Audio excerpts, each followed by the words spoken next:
Whoop! Always have a way of doing things. Not always, but often have a way of making little whoopsies as I'm doing the live stream. Hello, everyone. Good morning, good afternoon, good evening, wherever you are in the world when you catch this. I have a sneaking suspicion that I won't be getting very many people watching this live because I decided to do this morning. So, who knows? Somebody might appear, but that's okay if nobody does, because you can catch this later on the channel. Just a couple little mentions. My apologies for the audio and video. I think the audio will be a little bit too bassy, too low boosted. I was having a hard time. I was setting this up on my media PC, and I was trying to pick the old settings that I had used for live streams from last year. It just wasn't allowing my one of my plugins that I do my EQ and compression and stuff. It wasn't allowing it to work. It just would silence the audio. So that didn't work so good. And video, I'm going through, for all I know, there might be a delay between my audio and the camera because I'm going through the network through my phone. So try not to concentrate on me. Just close your eyes and listen to the story. But today's story is another one by Rebekah A. Morris, A Carol in Her Heart. So that's what I'm going to be reading. And let's jump into it without wasting any more time. Where do we go here? There we go. A Carol in Her Heart. And my apologies if my nose or my voice sounds a little stuffy. Might have been getting a cold coming through the family. Yes, colds still exist in this world. Would you believe it? So we're trying to fight it off, but it's also a morning. My morning voice doesn't quite get loosened up, shall we say, just yet. But I should really be singing before I do this. But this was all spur of the moment. But let's carry on with the story. A Carol in Her Heart.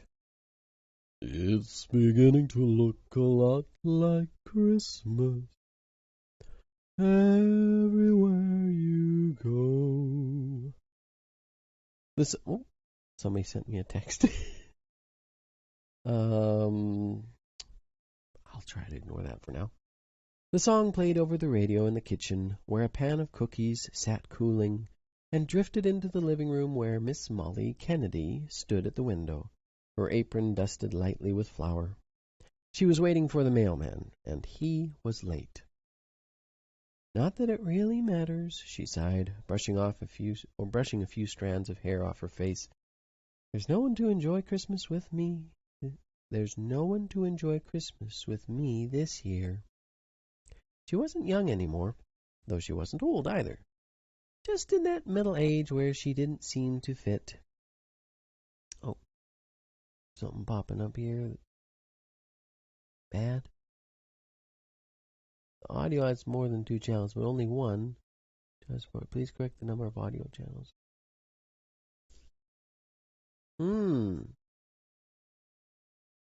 I hope that's not causing problems.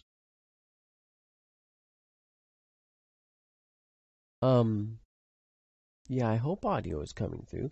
If anyone's on the live stream or you're on the chat, could you comment if the audio is working fine? May or may not be working. That would be appreciated. Because I'm seeing an error on here, and I don't know if I accidentally... Oh, good. Thank you, Vernon. I had my OBS software was set for 5.1 recording at one point, and I don't think I changed it. But as long as it's working, I'm going to ignore what YouTube is telling me. Carrying on. So she wasn't just in that middle age where she didn't seem to fit anywhere. Several gray hairs had found their way onto her brown head. I see a few around here, too, for me. And lines around her eyes and mouth showed a little more than when she smiled. There's a tree in the Grand Hotel, the song continued. But not here, Miss Kennedy remarked to no one. I despise fake trees and don't have money or the strength to lug in a real one. She lived all alone in the old farmhouse. Not even a cat kept her company because Miss Kennedy didn't particularly like cats. She preferred dogs, big dogs, if they were well trained. Just as she was about to turn from the window and return to her cookies, her still sharp eyes caught a glimpse of something red out on the distant road, where it wound around the base of the hills. It was a truck, perhaps the same truck she had seen driving by once or twice before in the last few days. She didn't know who owned the truck, but she liked it. She always liked red trucks. "Is it carrying something?" she whispered to herself, squinting against the afternoon sunlight. A bend in the road and a stand of trees hid the truck for a moment. Then it reappeared. "Yes, it is. Why, it has a Christmas tree on the back. If there's one thing I like better than a red truck at Christmas time, it's a red truck carrying a Christmas tree." With a smile, she watched the truck as it drove along the winding road, sometimes disappearing from sight, but always reappearing a moment later. It came closer and closer. As it approached her driveway, it slowed, and, to Miss Kennedy's astonishment, bewilderment, and consternation, turned into it.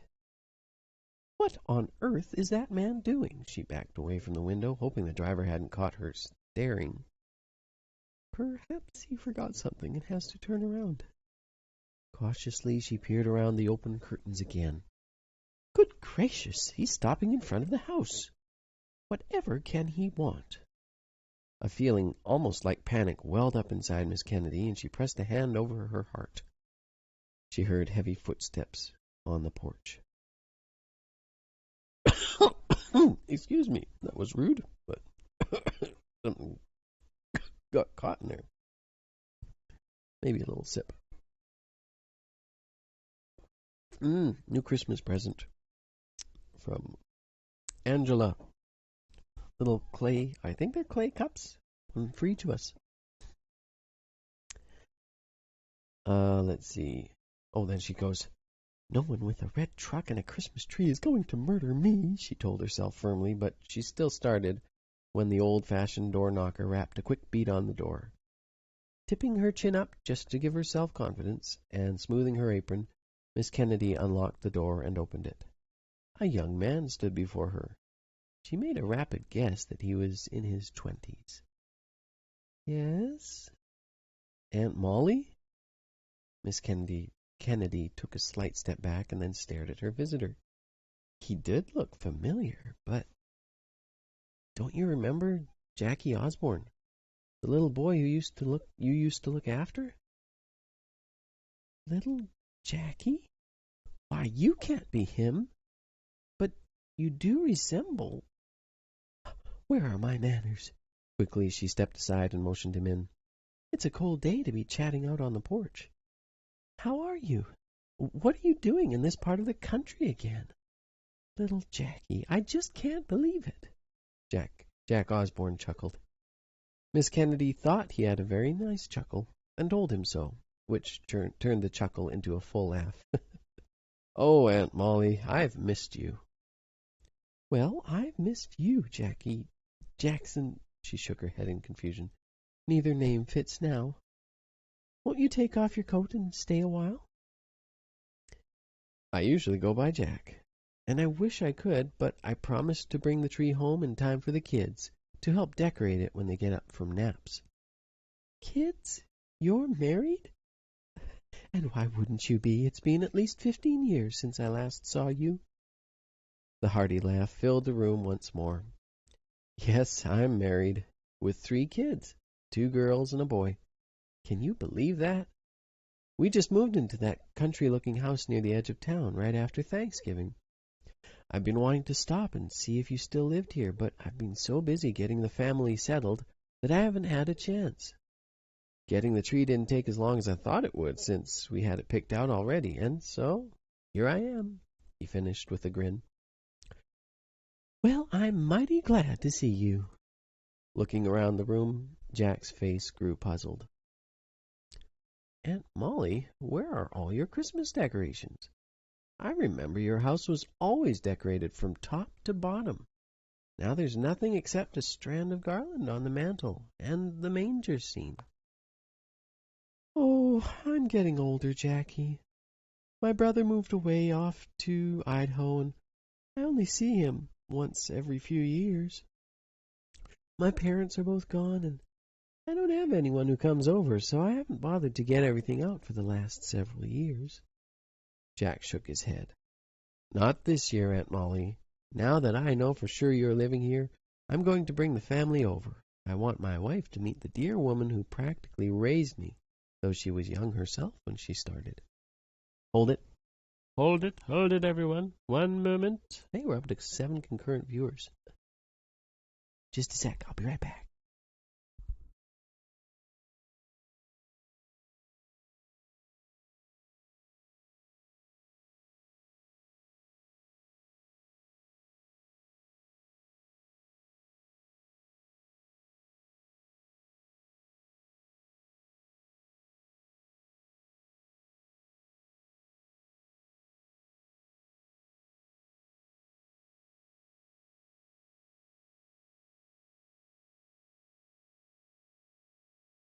Sorry, things were getting serious there. Had to take care of things. Okay, where were we? Practically, yes, raised. You were young yourself when she started. Raised you, huh? Miss Kennedy gave a dry chuckle. I babysat you. And helped me with my homework once I began school. And took me to my basketball and baseball games. And taught me how to rake leaves and shovel snow and ride a bike. Took me to church. Read stories to me by the hour. Let me help in the kitchen. And always had a listening ear for all my woes. Kisses for my bumps. And counsels and prayers for my troubles. Aunt Molly, you showed me the Christ of Christmas, and I'll never forget that. Now, as much as I would love to stay and eat some of your cookies that I smell, he sniffed the air with a smile. I must get this tree home, but I promise you I'm coming back. With those words and a firm but gentle hug, Jack Osborne rushed from the house, climbed into his red truck, and drove around the U-shaped drive and back onto the road. Well, Miss Kennedy exclaimed when the red truck was out of sight, of all the people to come knocking on my door a week before Christmas, Jackson Osborne was the last person I'd have expected, if I'd been expecting anyone. And I don't think he was a dream. Hurrying to the kitchen, she shook her head. If I had had my wits about me, I would have fixed up a plate of cookies for him to take home with that tree. The old country house at the edge of town. I wonder if he means the old Edwards place. Miss Kennedy went about the rest of the day somewhat in a daze as she relived the years when Jack was young. His parents had both worked a lot. At first she had babysat the toddler for half-days. Then they grew longer. She often spent days at his house while his parents were gone on business trips. Then, when this house had been put up for sale, her dad had suggested she buy it as an investment. But it wasn't long before she had moved into the old farmhouse. From then on, Jackie had gotten off the school bus before her house most days, and she had mothered the young boy with all the love and affection she had. Oh, hi, Aiden. When the Osborne family had moved away, the year Jack was 10, it had taken Miss Kennedy a long time to get over the loss of her boy, as she used to call him.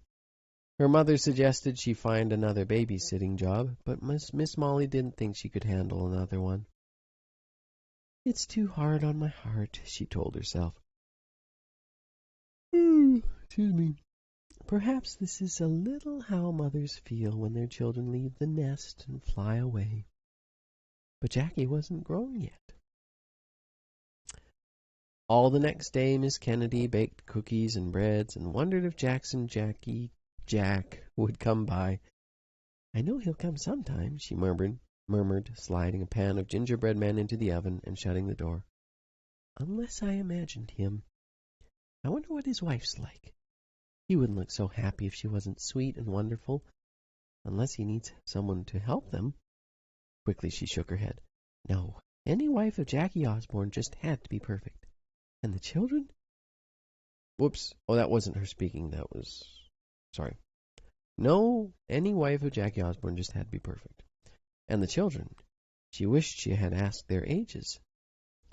Absently, she rolled out another lump of gingerbread dough and, picking up the special cookie cutters, cut out first a front part of a house, then the sides. She was cutting the roof when she realized what she was doing. I haven't made a gingerbread house since that last Christmas I took care of Jackie. How much fun we had making that house together.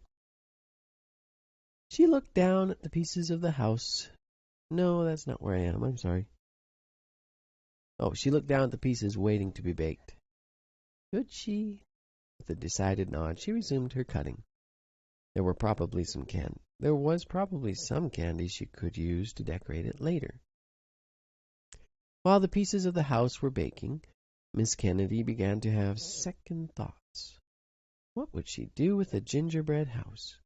The vague wish that Jack Osborne would come visit, and that his children would decorate the house, floated through her mind, but she dismissed it. Jack wouldn't have children old enough to fully enjoy making a gingerbread house. She would just eat the pieces when they were baked. But she didn't. Instead, she set them aside to cool and went upstairs into the back bedroom.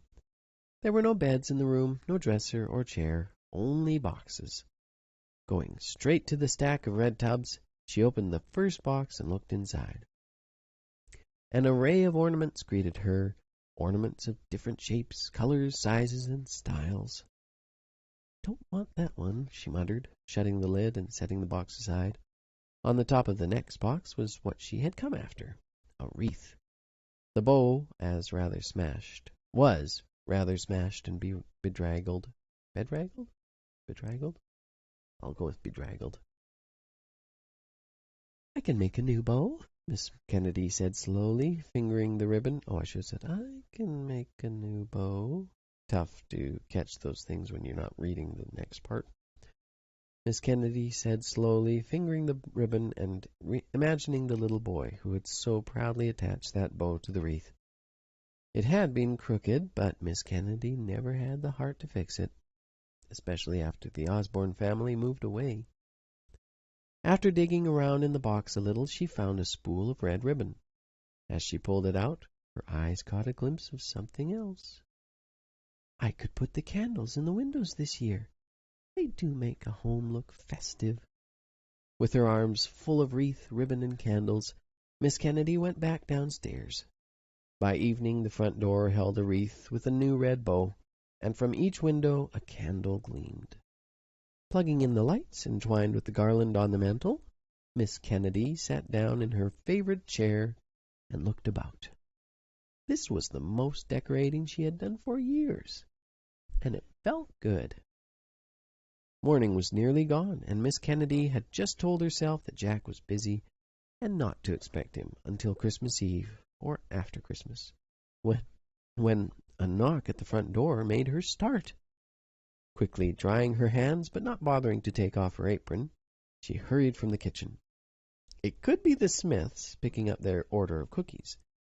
The Johns wouldn't be coming until later. Her heart beat just a little faster as she reached the front door. The wreath blocked her view from the small window. Quickly, she opened the door. Merry early Christmas, Aunt Molly! It was Jackie and his family. Aunt Molly, this is my wife, Jenny. Jen, meet the dear woman who... Well, his voice grew a bit husky. Meet Aunt Molly. A young woman with hair the color of cinnamon enveloped Miss Kennedy in a warm hug. I'm so glad I get to finally meet you, Aunt Molly. May I call you Aunt Molly? Jack has called you that for so long that I don't think I could call you anything else. A bubbling laugh broke forth as a woman stepped back. Of course you may. All my nieces and nephews, the two I have, are in another state, so I don't get to be Aunt Molly as much as I'd like. She looked at the young woman and instantly approved. Is it, Aiden? The graders outside? And these, Jack said, pushing two young children forward, are our kids. Placing a hand first on one brown head and then the next, he introduced them. Molly and Christina. They look like twins, but Molly is 4 and Chris is just 3. And this, he shifted a bundled up little marshmallow to his other arm, is little Kenny. Miss Kennedy felt the tears rise in her eyes as she looked at Jack's adorable little family. It was going to be wonderful to have little ones around again, not to mention... Oh, a timer's incessant beeping roused her from her thoughts. Come in, come in. Don't just stand out in the cold. I have to get the cookies out of the oven, but make yourselves at home. Take off your coats and stay a while. Turning quickly, she hurried into the kitchen, thankful for a moment to compose herself. Thank you, Father, she whispered. Thank you for answering my prayers and keeping my Jackie true. Aunt Molly, Jack's voice in the doorway made her look up from the snickerdoodles she was scooping onto the cooling rack. Oh, I guess he wasn't talking from a distance. Yes? Where do you want your tree? She nearly dropped the hot pan. My what? Your tree. We went out yesterday and picked a tree out for you.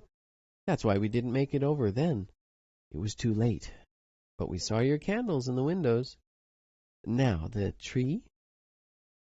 I don't know. Wherever you want to put it, Jackie. Jack disappeared with a laugh. The day had been full of delight from the moment the Osborne family had appeared until they left after supper. Yes, she had insisted they stay and eat supper with her. It was the least she could do. They had not only gotten her a tree, but Jack had brought all her boxes of decorations down, and together, with much talking and laughing and playing with the little ones, the tree had been decorated. Jack and Jenny had wound the garlands on the porch rails and hung the Moravian stars up from the porch ceiling. Then it was lunchtime, and the little ones had taken naps in Aunt Molly's guest room, while the adults sat down for a long visit over cups of hot chocolate and freshly baked cookies. Jack's history was short and boring, he said. Well, until I met Jen in college, and the look that passed between them told Aunt Molly volumes. He had lived in Chicago and then New York. He'd gone to fancy schools and gotten good grades. They get me out of trouble, Aunt Molly. Them, my Bible, and the memory of you. He had gone on to college, met Jen, gotten 2 degrees, gotten married, moved to North Carolina where Molly was born, then to Texas in time for Christina's birth, then to Nebraska where Kenny was born. But now we're home. Jack squeezed his wife's hand and smiled at Aunt Molly. Every other place we've lived has been a stopping place. We both knew we didn't want to stay at any of them. Last year I got my master's in something or other and decided to move back here in hopes that it would finally be home. It is, Jenny agreed. The house is everything I've ever wanted. The town is a perfect size, and most importantly, you are here. After the children woke up, they all decorated the gingerbread house together. Well, Aunt Molly spent most of the time playing with little Kenny while the others worked on the house. By the time the mess had been cleaned up, it was supper time, and Aunt Molly had persuaded them to stay for a supper of tomato soup and grilled triple cheese sandwiches. Sounds kind of good. After that, Miss Kennedy had no time to wait for the mailman or wonder what to do when her baking was over. Jenny or Jack was always calling or coming over, often with the children, for something, even just to visit, and Miss Kennedy spent time at the Osborne home. On Sunday, they all attended church together. When Christmas Eve arrived, Miss Kennedy was busy wrapping gifts, for Jack and his family were to come over on Christmas Day, since neither of their families were nearby. Christmas music filled the old farmhouse, and the smell of peanut butter kiss cookies lingered in the air to mingle with the scent of pine. After placing the last gift under her tree, Miss Kennedy stood and looked out the window. Everything was covered with a dusting of snow, and white powdery flakes drifted lazily down from the overcast sky. A red truck had come to recognize what? Oh, a red truck she had come to recognize drove down the road, slowing, and turned into her driveway. This time Miss Kennedy flipped on the switch, and the lights on the outdoor garlands came on, and the Moravian stars gleamed in the growing dusk. She opened the door and, pulling her sweater closer, waited for Jackie. Oh, one moment again.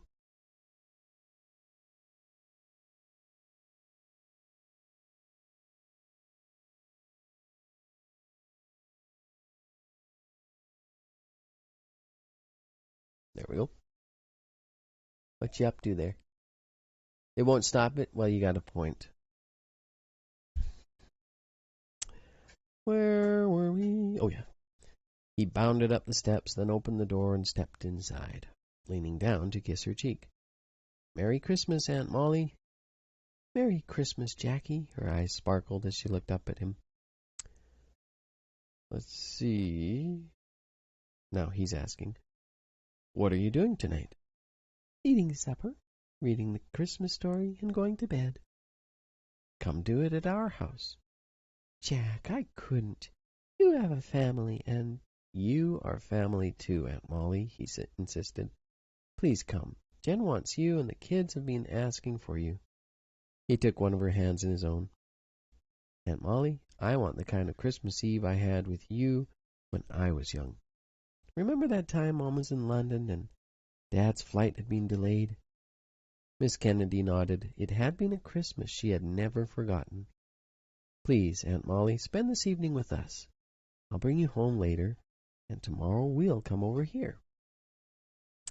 There was something in the pleading look he gave her that made Miss Kennedy give in. You'll grow tired of having me around, she promised as she got her coat. Jack's laughter filled the house. After all those years growing up, I think it'll take more than a week to make me grow tired of you, Aunt Molly. A large fire crackled in the fireplace as the Osborne family, with Aunt Molly, settled down after a delicious supper. The children were in their cozy pajamas and nestled in blankets. The baby sucked his thumb and stared into the flames from the warmth of Aunt Molly's arms. Oh, I would love to have a fireplace. Jack, with his wife beside him, opened his Bible and began to read the Christmas story. And Joseph also went up from Galilee, out of the city of Nazareth, into Judea, into the city of David, which is called Bethlehem. ... A light to lighten the Gentiles, and the glory of thy people Israel. Aunt Molly sat in silence, cuddling the sleeping baby and remembering those past years long ago. She had tried to point the little boy in her care to the true light of Christmas, and now here he was teaching his own children. A tear spilled from her eye and trickled down her cheek. All these years when Jack had been away, she had wondered what God was doing with her life, since no husband had come to her. You let me bring the true joy of Christmas into a family I wasn't a part of. Thank you, she prayed silently. Driving home in the darkness, Jack turned the radio on softly, and Miss Kennedy smiled to herself. How's that go again? Soon the bells will start, and the thing that will make them ring is the carol that you sing right within your heart. It was true. Her heart was singing carols tonight. Carols of joy, love, peace, and thanksgiving. They sang of the first Christmas long ago, and every Christmas since, and the bells in her heart rang with the promise of a wonderful Christmas tomorrow. The end. Oh boy, sometimes it seems so short. I guess this one was only about 11 or 12 pages. But that is it for this morning. Again, sorry for really no notice for anyone if they were hoping to catch this live, but I just thought, well, I have a little time this morning, and even if the equipment is all not so hot, why not read? Gets my morning started. There's Aiden, he's the first one, or only one up, playing with some new Legos we got, or new to us. They were actually an eBay purchase, but I figured, hey, I might be able to get more Legos for less money, and who cares if they're used? As long as they're in good shape, they're still good. Did you want to show it? Ah, yes, it's a deep sea ocean set, or part of 2 sets. Big helicopter, and it's got a submarine that you attach to it with its hook. And you can fit all sorts of stuff in the back through the hatch. We like Legos. And the sides open up, and there's the scuba diver right there. This one opens too. See, there's a scuba diver. Not very well. Well, if I go closer. See? Little scuba diver. And in the back too? Oh, show them the back. Yeah. Got a hatch so you can go inside that way. And there's the hook. This was a good one to build. The guy. Oh, do you have 2 in there? You have 2 in there. How'd you squeeze that off? Now I hope I didn't mess it up. Let me see if I can get it around them again. That was clever. Did you do that? Ah. There you go. Well, on this side. The guy on the left's driving. Yep. Well, that's it for now, folks. I might do another live stream tomorrow morning and the next day. There's 2 more short stories I might do. And then maybe we'll see about Saturday if I could do another live stream hymn sing again. Because, wait a minute, that's New Year's. That's New Year's Day. Oh, Friday is New Year's Eve. Ooh. Well, we'll see what happens. I'll try to post if I'm doing anything. But for now, I'm going to get some breakfast started for at least Aiden and I. And then I'll go do the paper in this minus 26 Celsius out there. I don't know if there's any wind, but should be a refreshing bike ride. And may you all have a lovely day. May the Lord bless and keep you. And until next time, bye-bye. See if I can find that. Come on now. Okay. Bye-bye.